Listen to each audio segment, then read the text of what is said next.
Jadi antum setelah membaca Al-Fatihah, seharusnya antum mencari surat-surat yang dibacakan sesuai dengan kebutuhan antum. Cari ayat-ayat yang sesuai dengan kebutuhan kita. Karena dari Al-Fatihah sampai dengan An-Nas itu semua berisi kebutuhan kita. Saya baca cepat ya. Tapi nggak usah ditulis. Saya ulangi, tidak usah ditulis ya. Saya bacakan saja. Misal, sebelum lahir, tadi kan ikhtiarnya Quran surah kedua Quran surah ketiga ayat 38 sampai 39.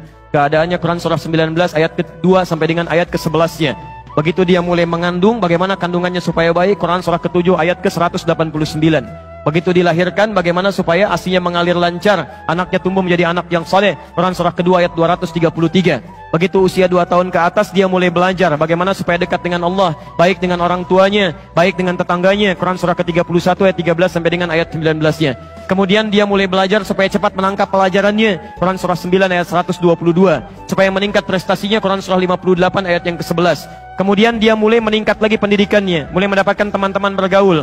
Bagaimana supaya tidak bisa merubah keadaannya, supaya lebih dekat dengan Allah, tidak terjebak dalam pergaulan bebas. Quran surah ke-49 ayat ke-13-nya. Ada yang serius datang mau melamar, bagaimana menyikapinya? Quran surah ke-4 ayat yang ke-4. Terjadi pernikahan, Quran surah 30 ayat ke-21. Setelah menikah, bagaimana membagi tugasnya supaya tidak gelisah dalam pembagian tugas, tidak saling menyingkirkan satu dengan yang lainnya. Quran surah ke-4 ayat 34. Setelah dia menikah, suami mulai mencari nafkah. Bagaimana cara bekerjanya? Yang standar ada di Quran surah kedua ayat 168.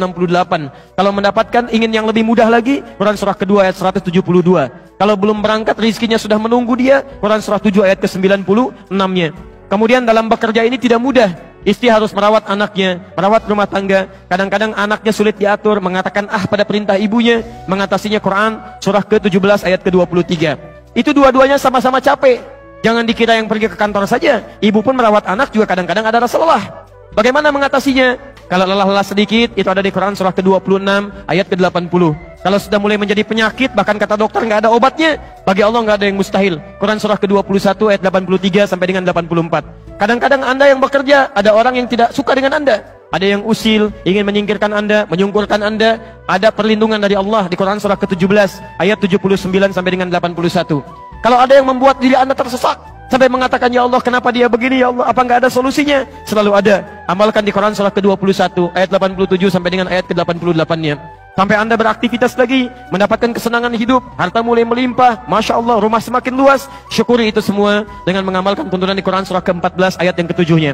Tapi ketika datang ujian, tingkat ujian bisa macam-macam. Ada yang ringan, yang menengah, kemudian yang kuat. Pelajari itu supaya siap menghadapinya. Di Quran surah kedua ayat 214. Solusinya di Quran surah ketiga ayat 142. Cara sabarnya di Quran surah kedua ayat 155 sampai 157. Sampai Anda terus berkembang, usia 40 tahun, orang tua masih ada, ingin berbakti pada orang tua, ada di Quran surah ke-46 ayat yang ke-15-nya. Sampai kemudian Anda semakin sepuh, mengatakan, ya Allah, apakah saya akan hidup untuk selamanya? Tidak. Satu saat kamu akan meninggal. Bagaimana cara meninggalnya, ya Allah? Kamu akan kedatangan maut di Quran surah ketiga ayat 185. Maut itu datang lewat malaikat yang diutus, Quran surah 32 ayat yang ke-11. Bagaimana cara diambilnya, ya Allah? Kalau kamu ingin tenang diambilnya, kerjakan amal soleh, maka kamu akan dipanggil dengan kalimat yang menenangkan. Ya ayyatuhan nafsul mutmainnah, Quran surah 89 ayat 27 sampai dengan ayat 30. Tapi kalau kamu banyak amal salah, tidak ada amal soleh, maka panggilannya akan sedikit menegangkan. Quran surah ke-8 ayat ke-50 sambil dipukulin malaikat. Ya Allah, saya telah mengalami malam pertama di alam dunia. Bagaimana malam pertama di alam kubur? Apakah menyenangkan atau ada persoalan? Kalau ingin senang, Quran surah ke-3 ayat 169 sampai 172. Kalau kamu ingin sedikit menegangkan sambil ditampakkan neraka jahanam dari mulai pagi sampai dengan sore, boleh. Ada di Quran surah ke-40 ayat 46 sampai dengan 47-nya. Ya Allah, bagaimana suasana hisab? Apakah menyenangkan atau tidak? Kalau kamu ingin masuk surga tanpa hisab, langsung masuk mendapatkan berita gembira surga, ada amalannya di Quran surah kedua ayat 25. Tapi kalau kamu misalnya banyak amal salahnya, mengabaikan perintah Allah, bahkan kamu bisa masuk neraka tanpa hisab. Ada di Quran surah ke-18 ayat 100 sampai dengan 101-nya.